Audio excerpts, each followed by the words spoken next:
Amahoro y'Imana bane namwe. Ni ikiganiro girahagutse. Uyu munsi turi kumwe n'abatumirwa batandukanye, ntago ndi bugikore ngenyine. Mboneho umwanya rero wo kubakira abantu turi kumwe uyu munsi kugira ngo mubanze mwiyumvemo ikaze mbere yuko dutangira iki kiganiro. Ngiye muri kumwe ni Ndayisenga Rebecca. Namwe muratangira mwibwira abantu kugira ngo tuze gukomezanya tuziranye. Urakoze cyane, nitwa Gasana Emmanuel.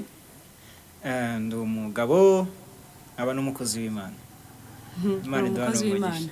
Ndi umukozi ariko uri umukozi w'Imana, ubwo n'igihe kigere n'ikigero uzajya uhembesha. Dukomeze. Ndahembwa mwa. Ndahembwa. Urahembwa nabyo. Najanga nubwo ko yanahembwe. Ungurira akantu. Turacyari kumwe na mugenzi wacu, ndi rero nawe nakomeze yibwira abantu kugira ngo twese dukomezanye tuziranye birarushaho kuba byiza. Murakoze cyane, nitwa Ndikubwimana Isaac, nanjye ndi umugabo. Ibirenze ibyo mu kanya. Nkuko mubizi rero, mbere ko dutangira iki kiganiro, ndumva nareka tukabanza tukiragiza Imana kugira ngo twinjire mu nsanganyamatsiko. Ariko tutarasenga, reka mbanze mbwire abantu bose baduteze amatwi ko uyu munsi dufite insanganyamatsiko ku kiganiro mpaka, ku nsanganyamatsiko igira iti urupfu. Muraza kurwumvaho byinshi. Mbere yuko tubyinjiramo, reka tubanze twiragiza Imana mu isengesho. Muce bugufi dusenge. Turagushimiye Mana yacu, tugushimiye ko wabanye natwe tukaba twongeye kugeza isaha duhumeka umwuka w'abazima. Umugambi wawe ni mugari ku buzima bwacu.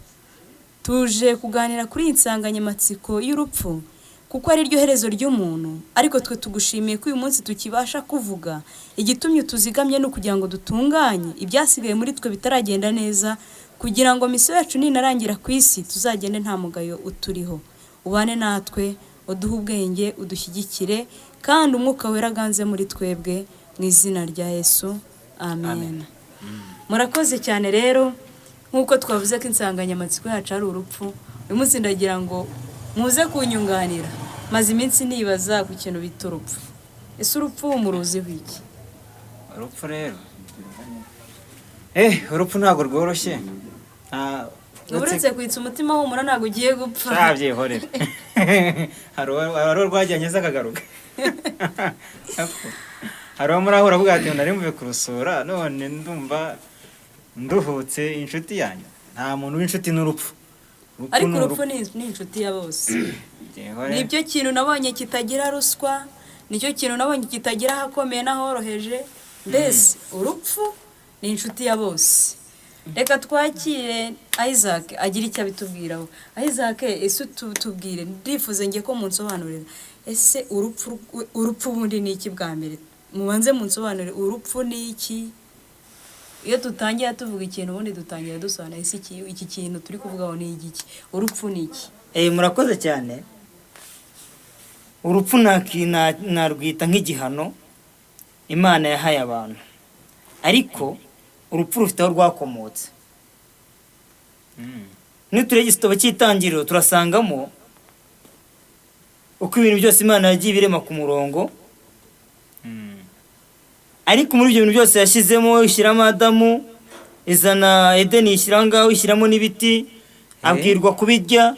Ariko Imana ishyiramo akavuga ngo nujya kuri iki giti kimenyekanisha icyiza n'ikibi, ni igiti cy'ubwenge, ngo nugupfa uzapfa. Iyi niyo password ya mbere Imana yabanje gushyiramo hagati y'umuntu n'urupfu. Ubwo bivuze ko iyi ari yo definition y'urupfu. Niho byatangiriye. Niko byaje. Niko byaje. Urupfu rwaje. Byashoboka ko wabuze icyo urupfu ari cyo. Urupfu ni iki? Njyewe mbonye na urupfu rureshya na kobura. Muramuzi? Oya. Uretse gatoya mwereke. Njyewe mvuze gutya, niwe muntu tuziranye muremure. Kandi urupfu ni rurerure. Urufata umuntu wo muri Amerika rukamwongeraho mu Rwanda, nanjye urangurishije rukamwongeraho kobura ni muntu ki? Ndazi musobanure nyine. Ubwo niyo muntu tuziranye muremure usumba abandi bantu bose nzi. Ubwo mbivuze ngo no umunake mu yandi magambo. Nawe uyimugerekera. Inshuti yanjye kandi ndabizi ko nta kibazo cye.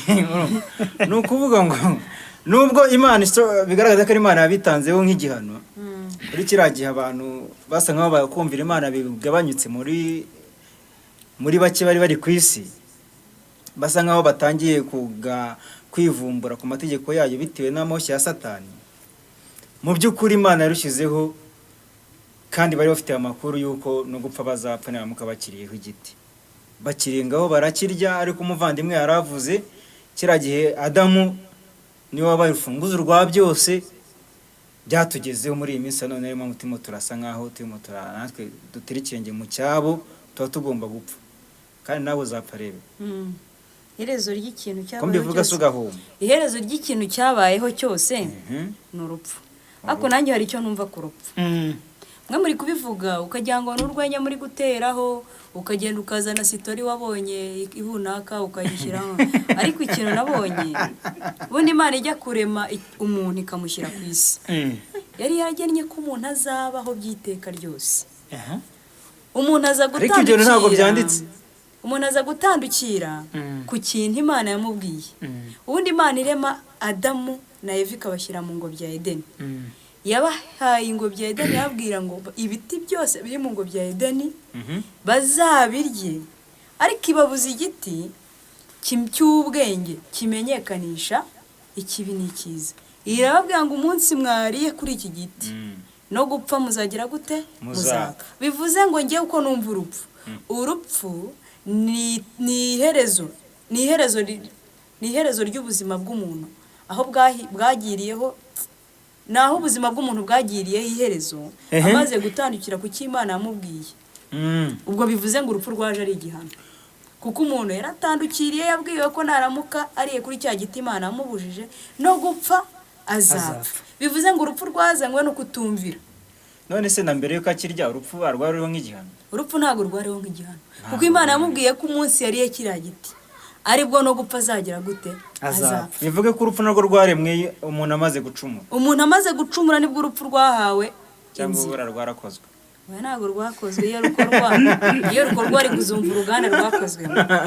Oya simona. Wazanye urwenya ruteye ubwoba. Ariko reka nkubwire. Ko wumvishe inganda. Ntabwo ari njye wabizanye. Wumvise inganda zikora ibikombe, wumva inganda zikora ibyuma, wumva inganda zikora ibiki. Wigeze wumva uruganda rwakozwemo umuntu cyangwa rugakorwamo urupfu cyangwa ubuzima? Kandi uruganda rwarabonetse ari Adamu. Adamu niwe wabaye uruganda rw'urupfu. Oya ntabwo mbyemeranya nawe. Ubwo ni Eva rero. Oya na Eva ntabwo yabaye uruganda rw'urupfu. Si ni Satani. Ahubwo urupfu sobanuki, kandi nawe ndabona waje kunyugana kurabindusha. Oya ariko reka nkubwire sibyo. Abantu mujye muvuga ibintu uko biri. Nimba urupfu rwarabayeho nk'igihano. Njyewe nuko nyine ibintu byose bavuga ngo bishaka kuba mu rwenya, ariko nuko rushya ubuzima kugira ngo ntazapfa vuba. Uko nshobora gufunga umutwe rwose, urakaye rurakujyana, useke rurakujyana, ubeho witonze rurakuyo. Urupfu nta gateguriro rugira. Uri umusazi rurakujyana. Ntirutega indege. Nta nubwo ruzi ku kibuga cy'indege. Ariko uruhazi. Sindasanga muri tagisi. Hakuru birindura abantu kwa steri yuzuye, rutitaye ku basize iminja mu rugo. Mvishe. Hari ababagiye gukora ubukwe dukabatwara. Kandi rureba nibura ngo rumwongera umunsi umwe abanza arangize mariage. Urupfu ramujyana. Niyo mpamvu rero uruganda rw'urupfu ruva mu kutumvira Imana. Kandi ikimenyetso cyo kutumvira Imana cyiza itondere. Ikimenyetso cyo kutumvira Imana cyiza rebe kareka nkubwire. Adamu ni wafunguye amarembo yo kutumvira Imana. Reka tuvuge mu muryango we, kuko umuryango yakururiwe n'umudamu we. Hagara Adamu wabikoze. Ababyeyi Imana ibe umugisha. Ariko buriya nanone nubwo byagenze uko nguko, Imana mbere na mbere yari iriho, kuko niyo yashyize ibi bintu byose. Nasomye ijambo rirambwira ngo isi nta katsi kariho, nta kimwe cyeke kiriho. Ngo ariko byageraga nijoro mu bwabasha bwa nk'Imana. Igateza ikime ku butaka, ngo ubutaka bukagira gute? Bugatota. Kandi nta kintu kimwe cyari gihari. Uko birata urimo. Ariko aka kantu Imana yaje gushyiramo ikagashyira hagati y'umuntu, reka nkita akageragezo kaje kubyara ikigeragezo gikomeye. Oya ahubwo byita umugozi udasobanutse. Umugozi udasobanutse. Kandi umugozi usobanye wasobanye kuri benshi, unatwara benshi n'umunsi wa cyabatwara. Urabona Adamu ngiye Imana imurema ntabwo yangishije inama. Kandi wari uhari? Nta nubwo nari ndi hafi aho ngaho. Ndimo ndabibona ubu ngubu. Ariko Imana bitumwe ngo ni Imana yamuremye, yafashe itaka imubumba mu itaka. Ariko reka mbabanze mbacire ku mayange ho gato. Uvuga Adamu yabonye mu itaka. oya ariko umukungugu mukitiranya ibintu kuri bibiliya cyane ahubwo reka twe tuganire twebwe uko ibintu tubizi cyangwa uko tubyumva cyangwa uko twumva urupfu muri iyi minsi uko twumva urupfu muri iyi minsi cyangwa se impamvu muri kwibaza ngo urupfu ubundi gukiranuka kubaho gukiranirwa kuri imisozi subiramo twumva iryo jambo gukiranuka guturanye no gukiranirwa kugira ngo byumve neza tuye karurumase ubanza ari wo musozi uzi nabi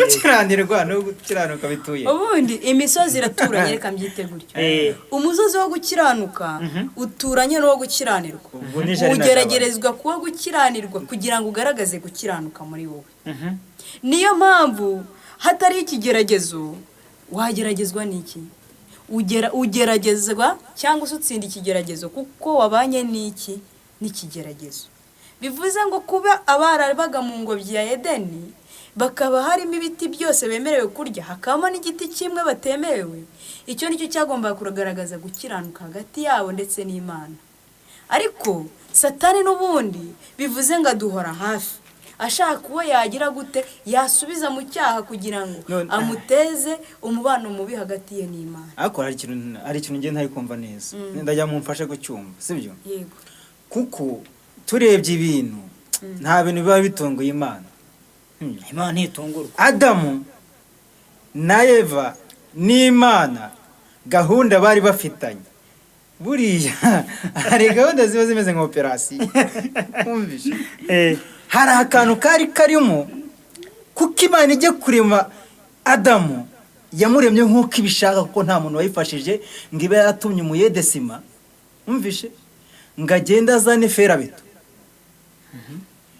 cyangwa se iba yaramutumye amazi undi agende yizanira iki umucanga ngo Imana ivuge ngo hari umuntu wari uri hafi yanjye ngo aramvangira bisobanuye ngo Adamu yabumbwe nk'uko Imana yabishakaga yego imushyira hariya ibiti byari muri Edeni Imana ibishyiramo ishyiramo n'abimuza kurya icyambere yari izi ka Adamu yumva nabi kuko azabirya byanga byakunda niyo mpamvu yashyizemo n'umutego none n'akarusho Isaac wumve igiti cyari kumukoraho igishyira mu ngobyi mo hagati yigishyira mu rubavu nibura ahantu bizamugora kuhagera ko yari Imana noneho wumve n'akandi kantu irangije namubwira aha ngaha ntuza ibi byose urabyemerewe iranabimwereka ngo ariko iki ngiki ngo ntuzakijye Rebeka mbega Imana yasigiye Adamu amatsiko reka mbaze rero ubu ni gute wasiga itunda aha ngaha sindi hari umuntu uragusigira igikapu noneho ngo ase wahiriza ngo ariko mbara ngo nturebemo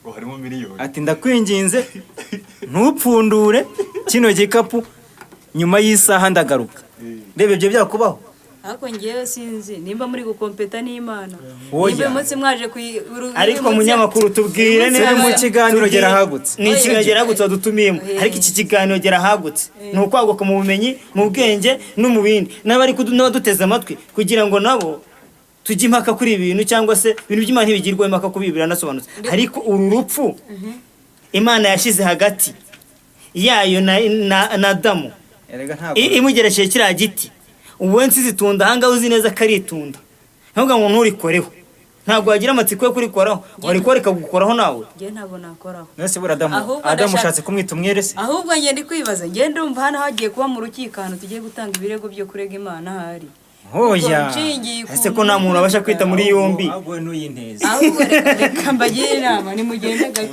nimugende gake rwose ahubwo n'uyinteze ubundi se umuntu atakweretse ikintu wakirinda ute wakirinda icyo udafite ahubwo buriya wumvishe iyo igifata ikakigira nk'igiti gisuzuguritse mu bindi biti kuko Bibiliya igaragaza neza yuko harimo ibiti by'imbuto nziza kandi bigaragara amaso yuko izo mbuto zishobora kuba ziryoshye ariko kiriya giti kimenyesha ikibi n'icyiza iyo igifata ikagishyira mu ngobyi ikakigira igiti gisuzuguritse ku buryo Adamu azajya agikubita amaso akabona si igiti gikwiye kuribwa na Eva akaba ariko abibona byari gufasha Imana kurinda kiriya giti ariko kubwira umuntu yaremanye amatsiko umuntu yaremanye amaso areba kuriya nk'aya yanjye wabona amaso yanjye reba oya ndayazi ni ukuvuga ngo ikintu kiri mu kilometero umvishe nshobora kutagikurura ngo nkirebe neza menye icyo ari cyo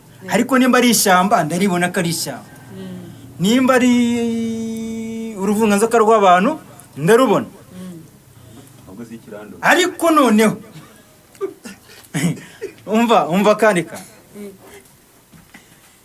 kubwira umuntu yiremeye izi neza nta piyesi imana itashizemo buriya satani bari bamurangaje umuntu ajya kuremwa satani ntabwo ari muri izo karitsiye iyo satani aba ahari uyu munsi tuba tuvuga ngo satani hari agafu ka kawunga yazanye bari gucumba ubugari ashyiramo kawunga niyo mpamvu umuntu yumva nabi umva rero ukuntu ijambo ry'imana rivuga ariko Bibiliya iravuga ngo ikora ibyo ishaka mu gihe cyayo kandi nta n'uwayibaza ngo urakora ibiki nk'uko umubumbyi mu buzima busanzwe afata ibumba akavuga ngo ngiye kubumba ikibindi yamara kukibumba akongera akagisenya akavuga ati iki kibumbye nabi uko kitabaza umubumbyi ngo uri kumbumba gute niko utabaza imana ngo umujye impaka ngo uyibaze ngo se mana ngo biriya bintu ngo uri gukora ngo ni ibiki hari ukuntu abantu muri no minsi umuntu asigaye agira ikibazo akagira ikibazo akavuga ati ariko mana ahari wandemye unaniwe ubanza warandemye hari ndi uwanyuma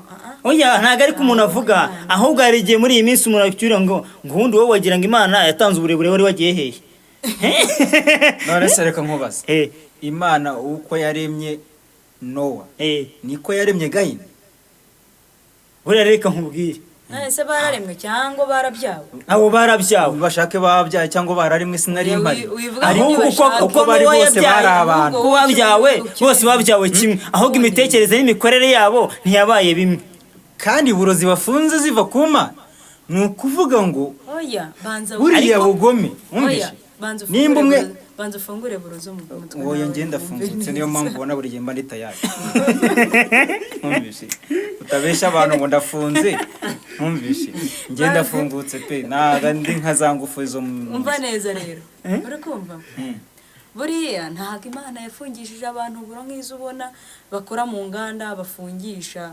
amasirendire bafungisha ibikoresho bitandukanye akabafungishije inyama nako itaka simbizi ariko mu buzima uko twumvisha amateka Bibiliya imana yaremye umuntu umwe yararemwe abandi bose bagize gute baravutse barabyawe ushatse kuba tuvukana intenge se ikibazo nuko wowe wumva ibintu uko ushaka nimba uwo yaremye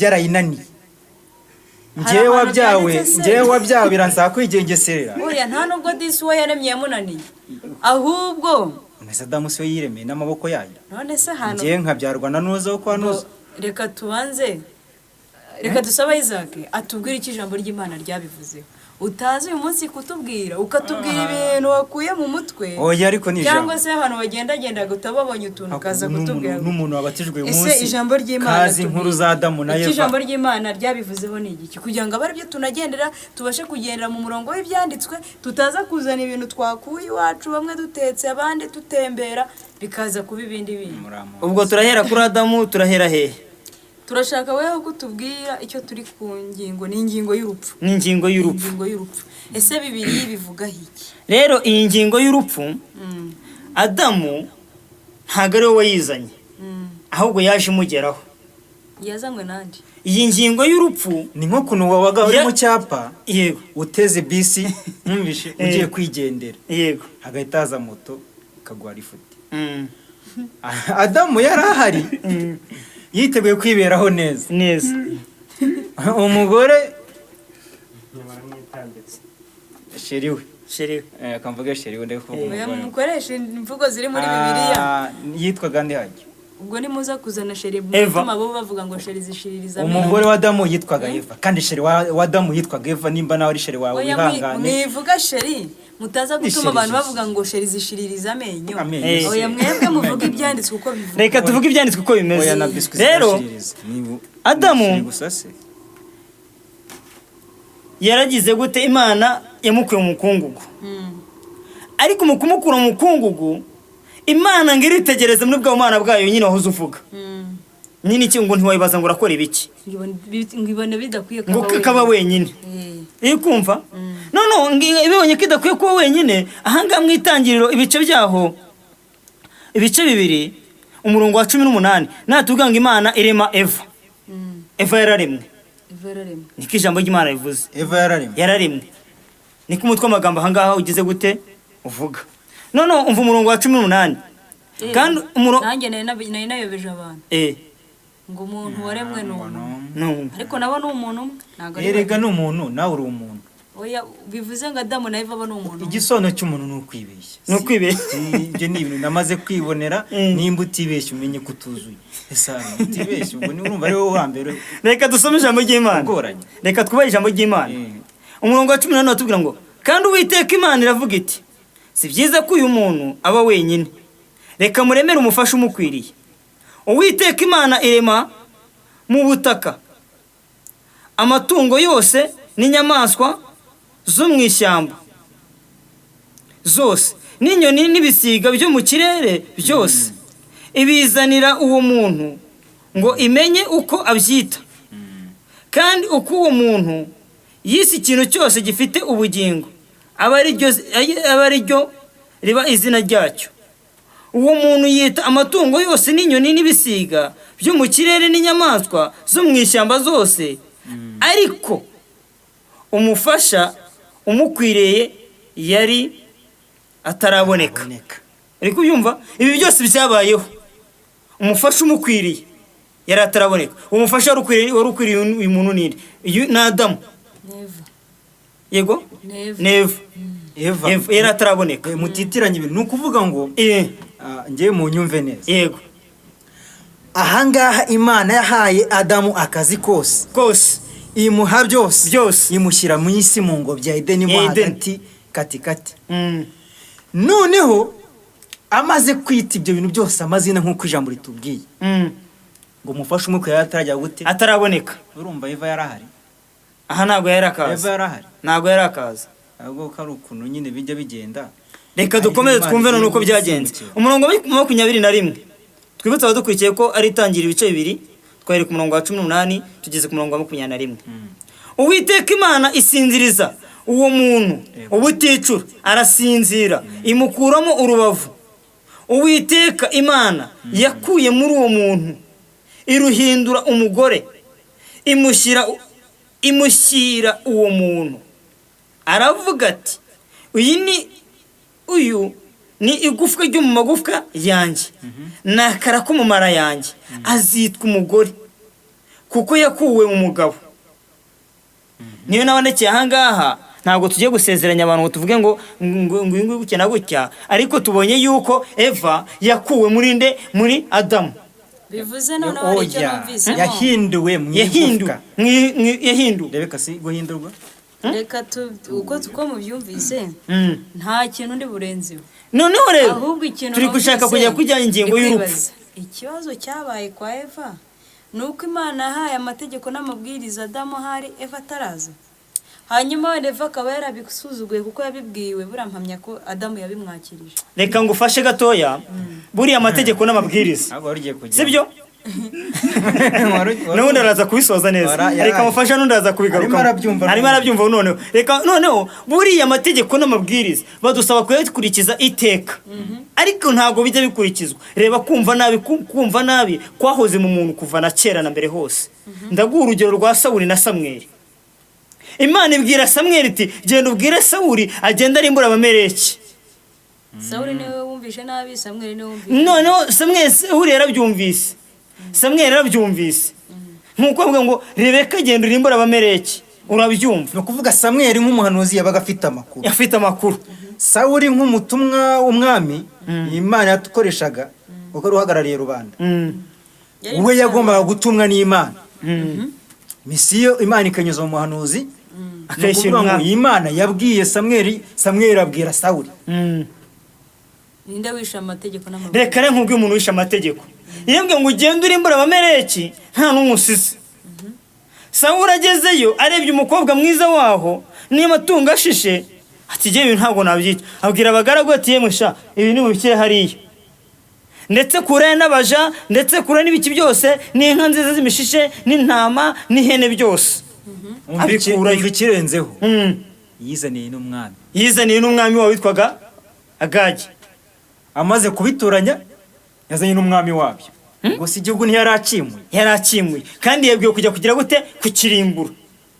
Hajya ubwo kumva nabi nuko none aha ngaha kandi ngo oya, Aiza, Gagi niyo reba. haje kuzamuka Amani Gagi yari umugore cyane n'igisekuru cya Ara Amani ntabwo yaje yaharenze. kwihorera cyane rwose no Ara ntabwo cyaturutse. yarenze Samuel kubera ko abantu Seyituma. rero rimwe na rimwe twumva nabi rimwe na rimwe nitwe twikururira mbese turi urimo urabyumva nawe uri ngo nyirakazi hamagarira yari atuye hafi y'inzira none hari na nyakazitereramo hari na nyirakazitereramo witereye muri misiyo ya Adamu akaza kuyidobya.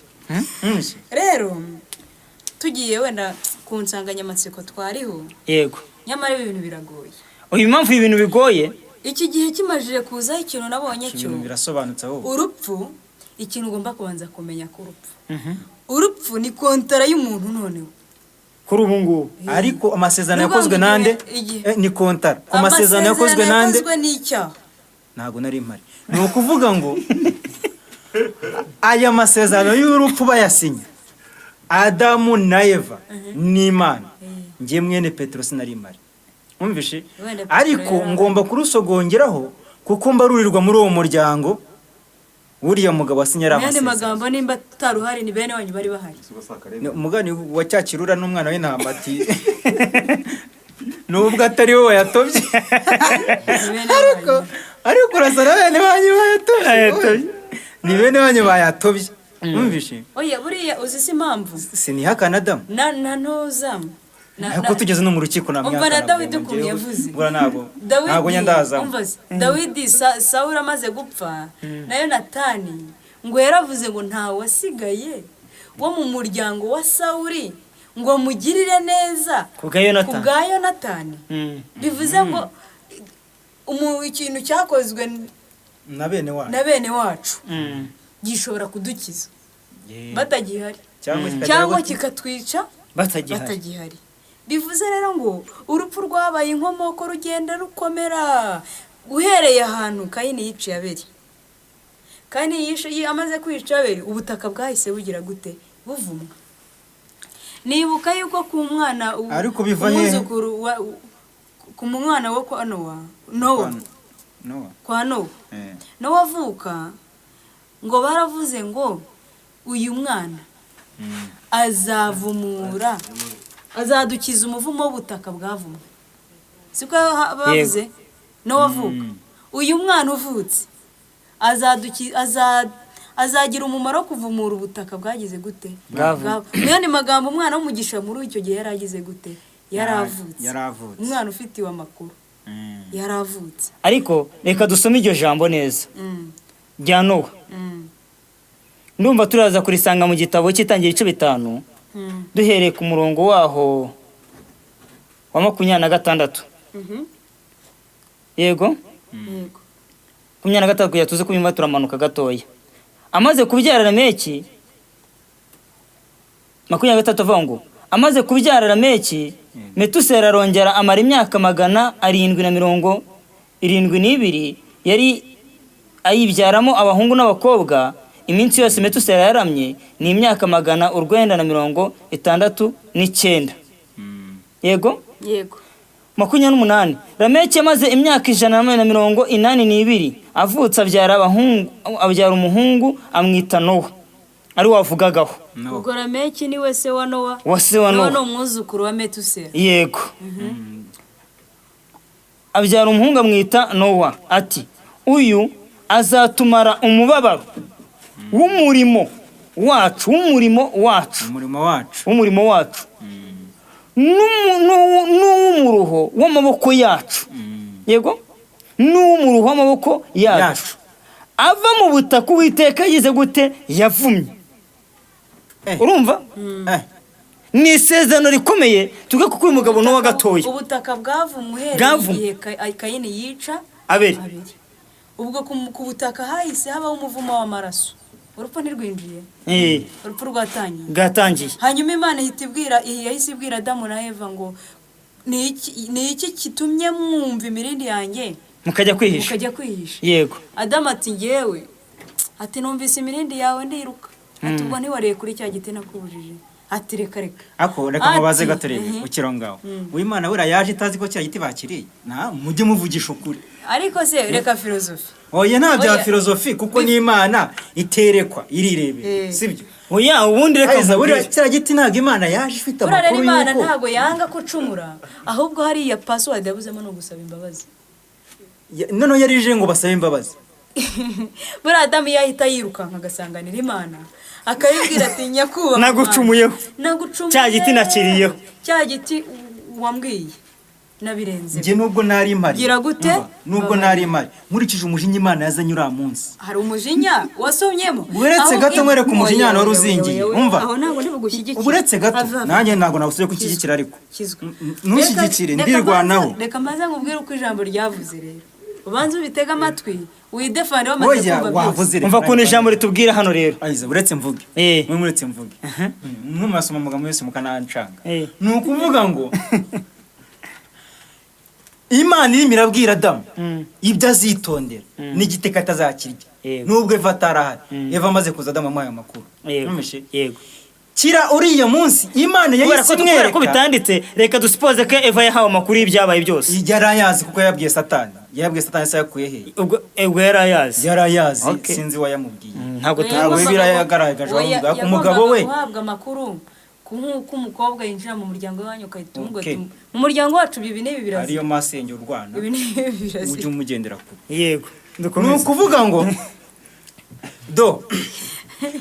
kiriya gihe Imana imwereka ko azitonda kiriya giti yongeje ko nakirya no gupfa azapfa yigize ishyiraho yuko nasaba imbabazi azababarirwa oya ntabiriho none muvuga yuko Imana yarije muri Edeni gusa kugira ngo basabe imbabazi kiragiye gupfukama byari byemewe kuva gitire ngo nguki Imana yarije ngo bahunze kubera ubwo kuko bari bayizi oye dore impamvu bahunze yababwiye umva Satani yari yababwiye ngo Imana yarabashutse iki giti ni ikimenyeje cyiza ni kibi wumvishe Rebeka noneho bo bamaze kukirya ngo bahita bahumuka mu guhumuka ko bigaragaye ko wese abona n'umujinya w'Imana kuko bari batangiye kubona ibitari bihari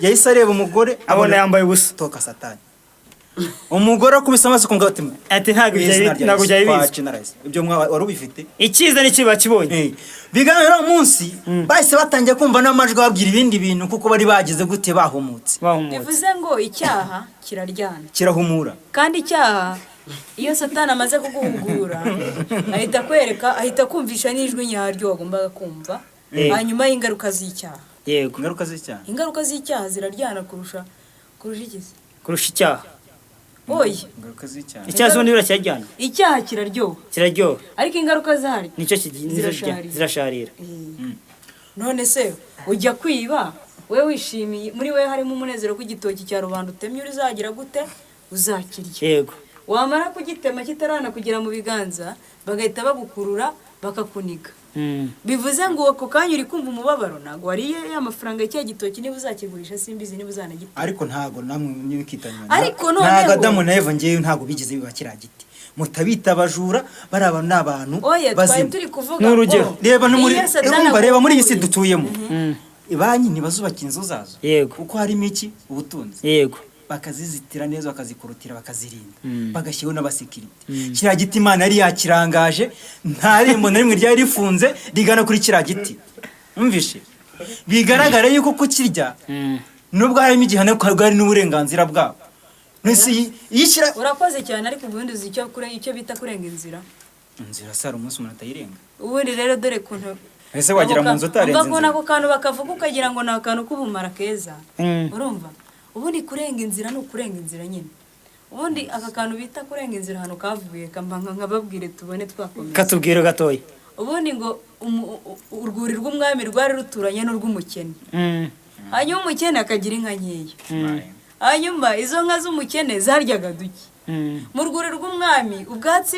bw'inka z'umwami zirarya zigeze aho zigira gute zirasonza abashumba ngo b'umwami ngo babwire umwami atuzi n'ibindi inka zawe zigiye kwicwa n'inzara ubu ahantu ubwatsi busigaye ni kwa wa mukene mwadikanyije umwami ngo arabwira ati mwebwe mugende izo nka zanyu muzishumure mu bwatsi bw'uwo mukene niba babaza ngo izo nka zagiyemo gute mubwire ko ari uburenganzira bw'umwami uri kubyumva uburenga ni ukurenga inzira k'umwami nyine Ni ubushobozi bwambukira inzira. uburenganzira bw'umwami ni ubushobozi bwambukiranya inzira n'ubundi ubwo burenganzira Adamu na Eva yarabugize birangira arenze inzira nyine yarenze inzira ni ukuvuga ngo Imana ibarema yari yarabahishemo imbere oya ariko sirebeka uburase buriya burenganzira Bwari muri bo. Aiza ntabwo byumva Bwari muri bo. uyu nguyu yadusobanura uburenganzira bw'umwami kandi Imana niyo yari ifite ubwo burenganzira ntiyabutanga kandi ibarema yabaremye muri piyese zayo yego numvishe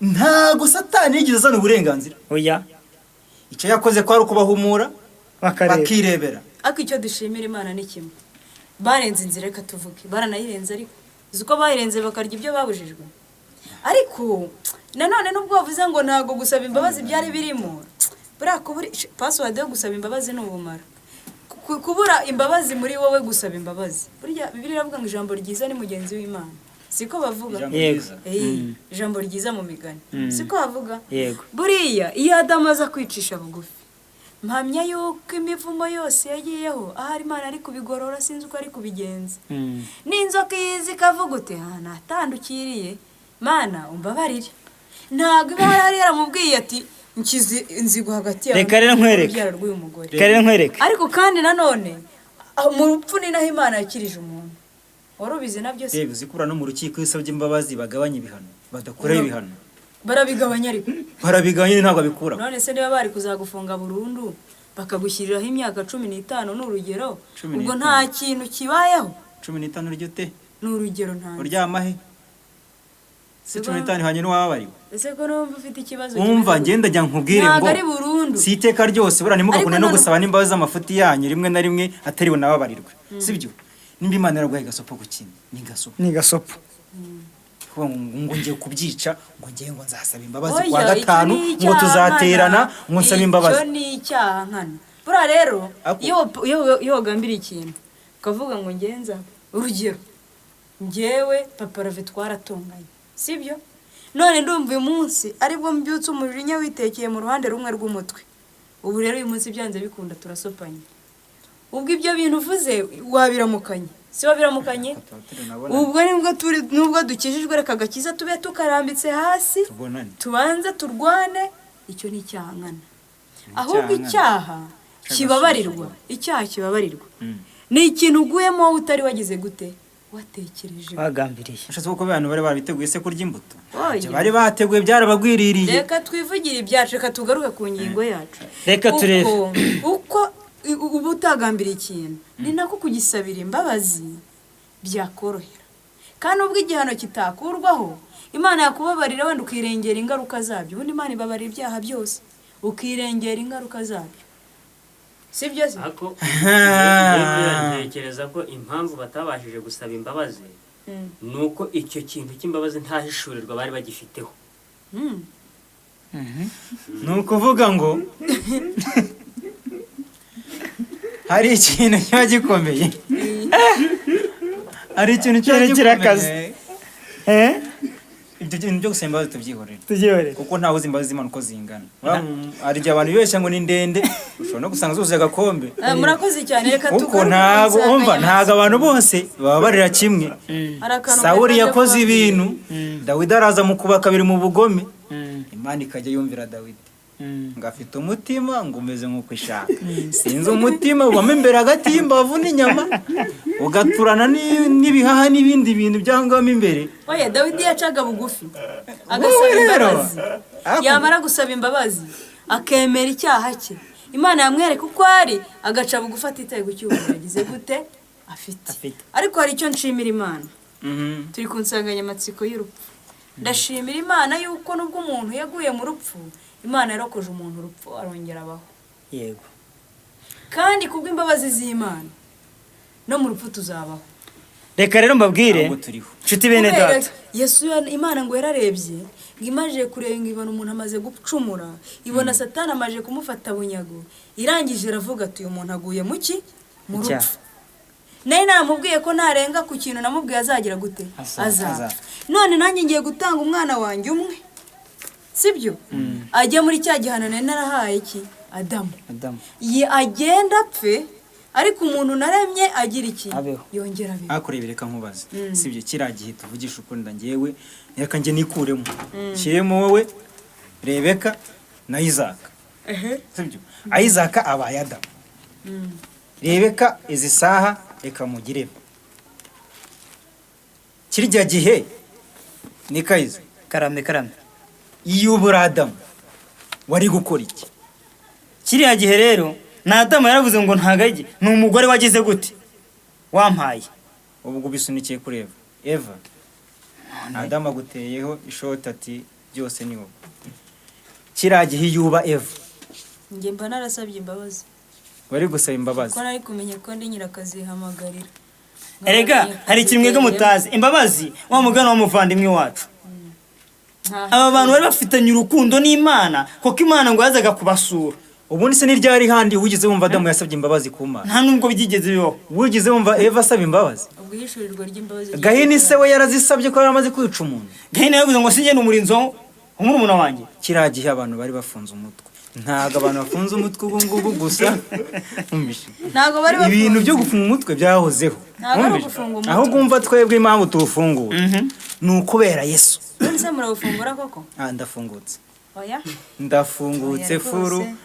ni n'urufunguzo Ariko- barafunga bahita barujugunya n'ingufuri byabyo hari icyo biri tubwira kuri umuryango Adamu urarangaye hari icyo biri tubwiraho nubwo byagenze uko nguko ariho inzira y'urupfu yatangiriye ari nuko byagenze gutyo icyaha kikaba uko nguko wo guhanwa agahanwa Satani agahanwa umugore agahanwa umugabo nagahanwa yego n'urupfu rugahera ko rugatangira rukabaho yego ariko hari icyo birengere kugira gute ikatubwiraho ku rupfu urupfu yego hari icyo birengere bivugaho kandi nanone bigaruka kuri Adamu Imana irongera. Bibiliya ijambo ry'Imana tujye turikunda cyane risobanura ibintu kandi ikongera ikabihasanisha n'ibindi bizaza bikabivugaho oya umva mu Rwanda Eh. hari umuntu ngo witwa Gacacana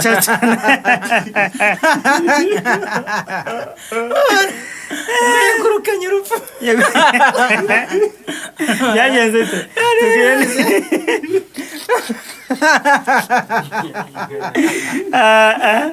cyane mbwira iyo nkuru gatatu ari gusoma ijambo ry'Imana ntago yoya ukuntu uyu mugabo mubona akorebe inkuru ya Caca ntago yizi oya ntago yizi ngenda abona nawe waguhagahira akakubwira ati rwirukankana oya ngenda ufashe na ruzengereza uretse ko nyine ayo mahirwe ntayabona buriya rero ukoze reka ukuntu nkubwire. abantu rwacu rwatwaye Oya, barakunda nta nubwo bari abanyu ntago bari abanyu ndabizi tujya ku musozo rero w'iki kiganiro reka uyu mugabo banza tubwire kw'iri jambo tubwiraho rya Adamu wo mu isezerano rishya ariko tujya ku musozo nagira icyo ndenza ari uko amaze kurisoma reka dusome ijambo ry'Imana dusanga mu gitabo cy'Abaroma n'urwandiko Pawulo yandikiye Abaroma yego ni ibice 5 umurongo wa 12 umutwe w'amagambo aratubwira ngo Yesu yaturokoye iteka byazanywe n'igicumuro cya Adamu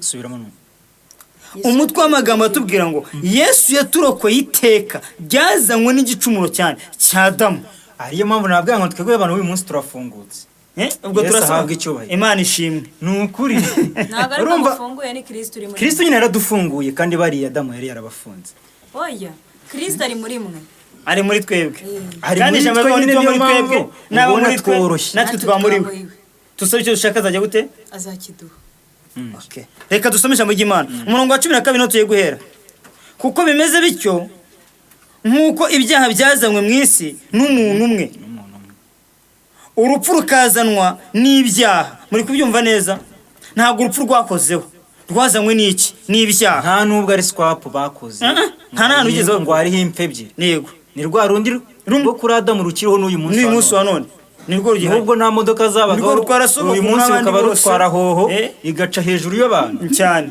bisobanuye hakora ko none rusirimu dukomeze ijambo ry'Imana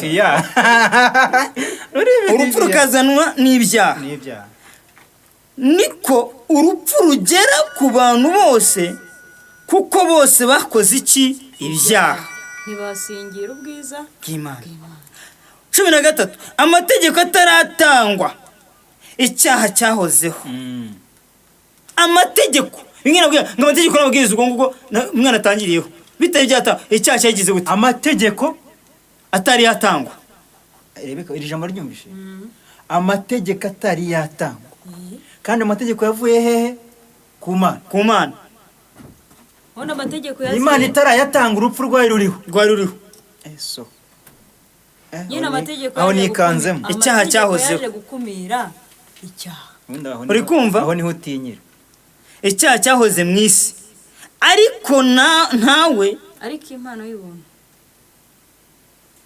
aturebe neza kansumwe 13 amategeko ataratanga icyaha cyahozeho mu isi ariko ntawe kigira gute kibarwaho nubwo icyaha cye kirangwa kirimo kuzerera hafi aho ngaho nta muntu kirimo kubarwaho dukomeze amategeko adahari icyakora uhereye kuri Adamu ukageza kuri Mose urupfu rwatwaraga ndetse n'abatakoze ibyaha bihwanye n'igicumuro cya Adamu wasuraga uwajyaga kuzaza hari undi Adamu turibuze kumva mu iki kiganiro gerahagutse muze kunyemerera n'abantu rero bapfuye numvishe umunyamakuru avuga iyo mwavoka hari umwavoka ko umwavoka umuntu yaburanira ese nimba hariho n'abantu urupfu rwatwaye batigeze bakora icyaha kandi icyaha twabonye yuko cyari igihano cy'urupfu nako urupfu rwari igihano cy'icyaha ariko ahangaha muri kino gitabo cy'Abaroma hakaba tugaragaje yuko harimo n'abantu bapfuye batakoze icyaha ahubwo byarabaye mu bwoko bapfu asanga ari nk'izabukuru wenda ziba zarabishe cyangwa indwara bari mu gihano bavutse mu gihano mbese bategurizaga savuze ko hategurizwaga Adamu wundi wagomba kuzaza yategurizwaga ariko umbanza wumve ngo mbere yuko amategeko aza umvishe icyaha cyariho ngo gitembere kiri aho hantu ntawe kibarwaho nta muntu icyaha cyabarwagaho cyarazereraga se cyararagaye ariko mbere ku bwa Mose n'uriya muntu bavuze hariya ninde ijambo riravuga ngo icyakora uhereye kuri Adamu ukageza kuri Mose urupfu rwatwaraga ndetse n'abatakoze ibyaha bihwanye n'igicumuro cya Adamu wasuraga uwajyaga kuzaza bivuze ngo abana gukiranirwa kwa base baruhiye abana bahorwaga icyaha Adamu yagize yakoze ariko turashima Imana ko Adamu wa kabiri yaje reka twumve Adamu wa kabiri icyo yadukoreye kubw'amahirwe nuko Adamu muzuka azaba adahari ariko ubundi ari abantu basererana oya ako ufite filozofi Imana none se abakiragiye Bibiliya tweka ko bamaze gucirwaho urubanza rwabo byararangiye ibyo ndi kubona rero umva Rebeka ubu ndabona Gasana afite urubanza nk'urwababe nyine bari kurega Isiraheli bari kurega hambere batanze ibirego bivuze ngo amagare n'amafarashi byabo ngo byarohamye mu nyanja ngo ibyo bintu bari kubiregera kandi ibyo byose byabaye ku gitangaza cy'Imana ahubwo nuko Imana nta ofisi ifite hano mu isi ubundi hagahoze imyigaragambyo ese ibintu byangiritse n'ibyari byinshi ushobora kuba uri umwe mu bantu bavuga ngo Yesu naza abantu bazamukubitira amasasu ku bicu oya amasasu ku bicu se ninda warasaye ako muziko n'Imana iteye ubwoba oya nundi Yesu nta n'undi nawe yaravuze ko azaza agahagara hariya cyangwa se nawe wumva kandi ibintu byose bizaba bihagaze cyangwa nawe wumva aje hari abamugize ese ugira ngo uwo muntu wanyuza ugikora uyu nguyu ndakareka reka dukomeze n'ijambo ry'Imana twumve icyo Adamu wa kabiri yaje kutumarira umurongo wa 15 bavuga ngo ariko impano y'ubuntu bw'Imana ntigira ihuriro n'icyo gicumuro haleluya kuko ubwo igicumuro cy'umwe cyateje abantu benshi urupfu niko ubuntu bw'Imana n'impano y'ubuntu bw'umuntu umwe ari we Yesu Kristo byarushijeho gusaga kuri benshi Imana ishimwe 16 iherezo ry'ubwo buntu ntirigira isano n'iry'icyaha cy'uwo muntu umwe kuko iherezo ry'icyo cyaha ryari iryo gucibwaho iteka naho iherezo ry'iyo mpano y'umuntu yatanzwe kubw'ibicumuro byinshi ni ugutsindishirizwa amen 17 kuko ubwo igicumuro cy'umwe cyateye ko urupfu rwimikwa n'umwe ni nako abahawe ubuntu busesekaye n'impano yo gukiranuka bazarushaho kwimikanwa ubugingo n'umwe ari we Yesu Kristo 18 nuko rero ubwo igicumuro cy'umuntu umwe cyateye ko abantu bose bacirwaho iteka, ni nako icyo gukiranuka cyakozwe n'umuntu umwe cyahesheje abantu bose gutsindishirizwa bagahabwa ubugingo. Kandi nk'uko kutumvira Imana k'umuntu umwe kwateye ko benshi baba abanyabyaha, ni nako kuyumvira kumwe kuzatera ko benshi baba abakiranutsi. 20. Ariko amategeko yaziye hanyuma kugira ngo ibyaha bigwire, nyamara aho ibyaha byagwiriye niho n'ubuntu bwarushijeho gusaga, kugira ngo nk'uko ibyaha byimitswe n'urupfu aba ari nako n'ubuntu bwimikwa no gukiranuka buduhesha ubugingo buhoraho ku bwa Yesu Kristo umwami wacu. Mwakira ijambo ry'Imana. dushimiye mvuze gatoye kuri aya magambo, Yesu yaje ari difere y'ibintu byose, mbega waratandukanye. Amaze gutandukana kubw'ibyo bintu byose, aza twinjiza mu buntu bw'Imana, noneho aza twunga n'Imana, aza akuraho bya bindi ashyiraho ibindi. Ahari gukiranirwa aravuga ati none n'umujya ahangaha muramo kugira gute gukiranuka, kuko njye nuzuye amategeko y'Imana, nuzuye n'imbabazi z'Imana, nimumbamo ubuntu n'ubugingo biragira gute namwe birababamo. Ariko amategeko ntiyavuyeho, n'ibyari byagize gute ntibyavuyeho. Ahubwo iki kintu ndi gusozera ijambo mu gitabo cy'umuhanuzi Ezekiyeli, urebe kuntu Imana ituzi neza cyane. Harimo ijambo rivuga ngo Imana yadushyiriyeho amategeko atazagira gute atazatubeshaho. Ubundi kuki Imana yari izi ko amategeko atazatubeshaho ikaza kuyaturindisha? wongaruye hahandi Ndagira ngo noneho gusubize neza, aya mategeko atazatubeshaho dutsindishirizwa n'iki? N'ubuntu bwo kwizera nde? Yesu Kristo. Kuko amategeko yose akubiye muri aya magambo ngo kuna mugenzi wawe kugira gute wikunda. Byose bikuye muri Yesu Kristo. Nuba muri Yesu Kristo ugakora nk'ibyo Rebeka akora, nuko ibyo Gasana akora, byo gukiranuka bitari byo gukiranuka, turi bahura muri wa muntu umwe rinde Yesu Kristo. ariko hagati aha ntabwo amategeko yakuweho, ntabwo yarakomejwe mu Baroma mu bice bibiri. Yego, hari ijambo rivuga ngo abapfuye batazi amategeko yego, ngo bazarimbuka badahowe ibyayo mategeko. mategeko. Umuntu utabizi n'umwuga azabizi. Uyu munsi nimba wagiye kwiba, ukagenda kwiba, ubundi hari itegeko rivuga ngo ntukibe. ukagenda kwiba, ukagenda ugatera ikintu wibye, hako wumva ko nta kintu ugize gute utwaye. Bundi ngo amategeko yiyandika mu mitima y'abantu, kuko ni wowe ugiye gukora ikintu, aho umutima uri kukubwira ko iki kintu ari kibi. Amategeko aracyari muri wowe. amategeko agendamo, arakugenga, akuza. Bundi Bibiliya avuga ngo abakurikiza amategeko si bo bazajya mu ijuru, ahubwo abumvira icyo amategeko agira gute asaba, abo nibo bazatsindishirizwa. Twebwe turatsindishirizwa kubw'imbabazi z'iki? Z'Imana muri Kristo. Ariko kandi Yesu yaravuze ngo ni njye nzira n'ukuri n'ubugingo. Kandi yaciye hehe? Yesu yarapfuye kugira ngo ariko nyine mujye mushima Imana. Yesu yapfuye mu cyimbo cy'imbaga nyamwinshi y'abantu bagombaga gupfa bazize icyaha cya Adamu. Ariko Imana ngo iravuga ati nk'uko nari naravuze ko wa muntu narya kuri cya giti no gupfa azagira gute? Azapfa. Kubw'urukundo nakunze umuntu, none Satani akaba amuriye runona akamugenza atya. Kubw'urukundo nkunda umuntu, ndemera gutanga umwana wanjye umwe gusa agenda apfe, ariko umuntu yongera agire gute? Arokoke. Umuntu umwe ngo niwe wavuze ngo umwana umwe ngo yakoze akato, amaje kugakora aravuga ngo azakajyana mu ruzi ngo arebe ngo ukuntu kabaye kari mu ruzi byaba bimeze. Arangije ngo arakagenda agasunika mu ruzi ngo karangije umuhengeri tuzura agakubita, umaze kugakubita aragakurikirana arakabura, amaze kukabura ngo arataha. Ubwo kaje kugwa, wenda sinzi niba ari umucuruzi wakagezeho akagacyura agashyira mu bintu yacuruzaga. Umwana ngo agiye ku isoko ngasanga kakatoke, amaze ngo kukabona ngo yasanze baragashyize mu bicuruzwa bandikaho n'ikiguzi cyako kagura. Arangije ngo arirukanka kubera umubabari wabo bari bazi bwa bwato bwe bwabuze, ngo arabwira ati ko bwa bwato bwanjye mbubonye n'amafaranga mwampaye amafaranga nkajya kubwishyura nkabugarura. Ngo baramubaza nangahe, arababwira. Barangije ngo aragenda ahita abwishyura. We ngo yagezeyo ngo ahita atanga amafaranga aterura bwa bwato. yarabuzi neza ko ari iki Ari ubwe. Arangije ngo amaze kubufata kuko yari yanabwishyuye ngo yabutongereye amagambo avuga ngo wabwatoye uri uwanjye kuko mwishyuye amafaranga yanjye. Kabiri kandi uri uwanjye kuko nagukoze. Uri kubyumva?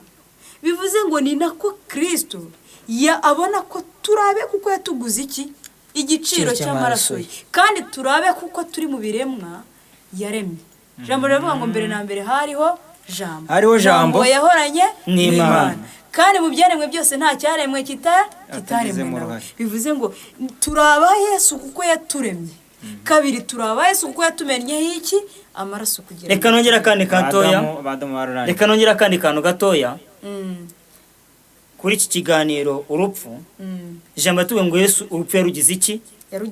Yarugize irembo. Ntabwo dukwiye gukomeza gutinya iki? Twatinyaga yarugize irembo. Niwe mfura yo gupfa, nagambire wapfuye. Ariko niwe mfura mu bantu bagize gute? Bazutse. Ni imfura yo kuzuka. Ni imfura yo kuzuka. Ni imfura yo kuzuka. Ariko ntarakurikirwa. Oya. Nyine na wundi umunsi azuka rero. Umunsi azuka. Hari n'abandi benshi bazutse. Yazuye abantu benshi kuko barindisha imba Yesu. Barabazutse imbere ye. Oya. Nukuvuga ngo bariya ntabwo bazutse imbere ye. Dore ukuntu byagenze. Umva ukuntu byagenze. We yarapfuye. Bashyizeho abarinzi. Bamaze gushyiraho abarinzi baravuga ati muzabe maso murinde intumwa zitazaza zikamwiba bakavuga ko Yesu yagize. Reka dusome ijambo ko ritubwira. Reka dusome ijambo ko ritubwira. Ahangaha tuvuga ngo kuzuka kwande kwa Yesu. Ni ubutumwa bwiza uko bwanditswe na Yohana 20. Umutwe w'amagambo tuvuga ngo kuzuka kwa Yesu. Kankusomere nanjye. Yego. Fasha. Kuzuka kwa Yesu. Yego. Kuwa mbere w'iminsi 7 mu rubungabungu hatarabona Mariya Magadalena aza ku gituro. Asanga igitare gikuwe ku gituro. Arirukanka asanga Simoni Petero na wa mwigisha wundi Yesu yakundaga, arababwira ati bakuye umwami Yesu mu gituro kandi ntituzi aho bamushyize. Petero asohokana na wa mwigishwa wundi bajya ku gituro. Bombi birukira icyarimwe, ariko uwo mwigisha asiga Petero aba ari we ubanza kugera ku gituro. Arunama arungurukamo abona imyenda y'ibitare ishyizwe hasi, ariko ntiyinjiramo. Maze Simoni Petero nawe aza amukurikiye yinjira mu gituro, abona imyenda y'ibitare ishyizwe hasi n'igitambaro cyari mu mutwe we kidashyizwe hamwe n'imyenda y'ibitare, ahubwo cyari kizinze kiri ukwacyo hirya. Nicyo cyatumye na wa mwigishwa wundi wabanje kugera ku gituro nawe yinjira, abibonye yizera ibyo yabwiwe na wa mugore, kuko bari bataramenya ibyanditswe ko akwiriye kuzuka. Maze abigishwa basubirayo bajya iwabo. Ahangaha ndumva ari ibyo ngibyo, ariko aya magambo yose ariko ubundi bavuga ukuzuka kwa Yesu ku bwoba bw'abatambyi. Ijambo rivuga ngo ubwoba bw'abatambyi. Yesu amaze kuzuka baravuze bati mujye muvuga ko intumwa zacunze dusinziriye bakamwiba, ariko ngo hari abazukanye n'aba nibo babanje gutangaza inkuru y'uko Yesu yagize gute yazutse. Ariko hari n'abandi yazuye mbere ye. Yesu abo yazuye mbere byari ukugira ngo agaragaze imirimo n'ibitangaza, kuko n'ikimenyimenyi nyuma barongeye barapfa. Bapfuye kabiri. Ubu uyu munsi baracyategereje undi muzuko. Yes. Murakoze cyane. Turamutse rero dutinze twavuga byinshi, ariko icyo tugomba gushimira Imana, ntabwo dukwiye gutinya urupfu, kuko urupfu ni irembo. Yesu yarugize irembo. Ariko no mujye mushimana ko mwavutse muri iki kinyejana cya Yesu. Aha ngaho umuntu akizwe yariye saradine, bo barabagabo bakira bariraga amafi. Twe tukaba tuyarya muri saradine, biba bigoye gukiranuka muri iki kinyejana. Ariko Yesu urumva ko yaje byose akabifata akabishyira hasi kugira ngo atworohereze. Mwebwe mwicwa n'ibyo murya. Icyo ushatse kuvuga tubayeho nabi. Imana ishimwe. Ngiye Imana ishimwe ibyo bintu ninshaka nzabireka burundu kandi bizankundira. Ariko icyo dushimira Imana, turashima Imana yuko aho twagombaga urupfu twagombaga gupfa, twavutse ku ngoma Yesu yararupfuye kugira ngo twongere tugire gute. Bivuze ngo Imana yararupfuye kugira ngo mwene muntu yongere agire gute abeho. Turaba Imana kuko yaturemye, tukaba Imana kuko turaba Imana kuko yagize gute yaducunguye. Yaraducunguye. Bivuze ngo twebwe amahirwe dufite nta rupfu rwa kabiri ruzatugira nituramuka tugiye mu murongo w'iby'Imana igize gute ishaka. murakoze cyane turamutse rero ubundi tubaza ngo tuvuze warupfuye kunesha kwawe kuri he baravuga ngo ararekwa ntashira ararekwa ntashira turamutse Mu tuvuze Kinyarwanda uko bavuga. ararekwa ntashira uramutse uvuze wajya uvuga ukumva hari akandi kazutse Erega ukunda kumva hari akandi kapfuye kongeye Mujye gakangutse mureka nanu bivugira. ariko abantu batinya gupfa si ikibazo kuri iki gihe ahubwo upfiriye mu byaha ni ikibazo. turabwirira abantu kwizera Yesu kugira ngo babashe gutsindishirizwa begere imbabazi ziwe ku musaraba bizera umusaraba bizera amaraso ya Kristo aracyateza ibiganza. Cyo iki kiganiro ni cyiza. byanga bikunda Yesu uru rupfu rugize irembo ararutinyura ntidukwiye kongera kurutinya kuko impamvu yarapfuye aragira gute arazuka abantu bagira gute barabibona bari bazi ko azahera mu kuzimu nk'abandi bose. reka nshyira akaririmba nanjye ngiye kuririmba Oya. kuririmba Turabishobora. ndumva agiye kuririmba akaririmba urumva ugiye kuririmba reka ngashyireho gato nimba nkazi ndagufasha. Oya. Cyangwa umbireke. Nihashimwe umwami Yesu we wadushingiye igiti maze aduhindura ubwoko tutari dukwiriye. Nihashimwe umwami Yesu we wadushingiye igiti maze aduhindura ubwoko tutari dukwiriye. Ntidukwiye gutinya urupfu Yesu yarugize irembo ubwo adapfa singipfuye njye na Yesu turi umwe. Sitefano yarakubonye ubwo yicishwaga amabuye maze atumbira mu ijuru abona gutabarwa. Ntidukwiye gutinya urupfu Yesu yarugize irembo ubwo adapfa singipfuye njye na Yesu turi umwe. Ko Yobu yageragejwe kandi akiranuka mbese wowe kubitinya kandi ariyo fumbire. Ko Yobu yageragejwe kandi akiranuka mbese wowe kubitinya kandi ariyo fumbire. Ntidukwiye gutinya urupfu Yesu yarugize irembo ubwo adapfa singipfuye njye na Yesu turi umwe. Haleluya. Amen. Imana ishimwe. Ntabwo dukwiye gutinya urupfu Yesu yarugize iki?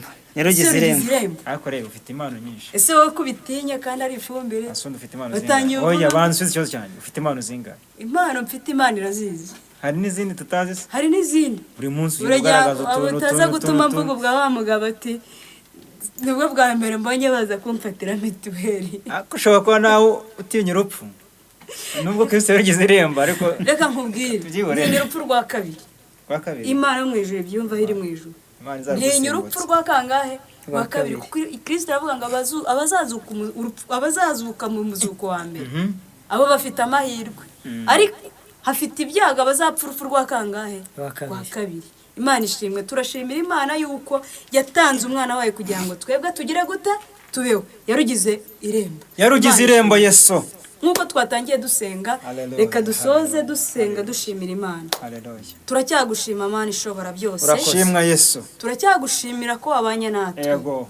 Aya masaha ukomeze utugirire. washyizeho urupfu turarutinya Urupfu rwaje ari ariko ikintu gitinyitse. ushizeho n'ugomba Ariko kurudutinyura urangije urugira tumwizeye irembo binyuze kuko yuko tugomba waje kwese ukarupfa kugira ngo umwana ni inzira buri wese yongere anyazanyuramo agire ubugingo. ukomeye uworoheje azanyura aho ngaho rero Kristo uhabwe ugenda mu ndege mu bwato mu modoka ku igare duhire kandi utugenge azaca aho ngaho Mwami. niyo nzira washyiriyeho buri muntu ugiye wese kuba maso tukwitegure kuko ugiye kugaruka yego kandi inzira tuzacamo n'imwe ni urupfu ariko uzaduha umuzuko wa mbere. Yego. Turagushimiye ko wumvishe gusenga kwacu. N'abandi bose Ibyaha byo badukurikiranye. ni wowe ubiturinda twebwe ubwacu ntabyo kwirinda twagira ariko Nabo uduhe umutima uzabarinde utinya nk'ibyo icyaha turinda. n'igisa nacyo ugendane natwe mu nzira yo gukiranuka kandi udukomereze amaboko umwuka wera umuduhe kuko wavuze ko ariwe umuyobozi uzatuyobora akaturinda tubisenze mu izina rya Yesu amen Amen. amahoro y'Imana abane namwe.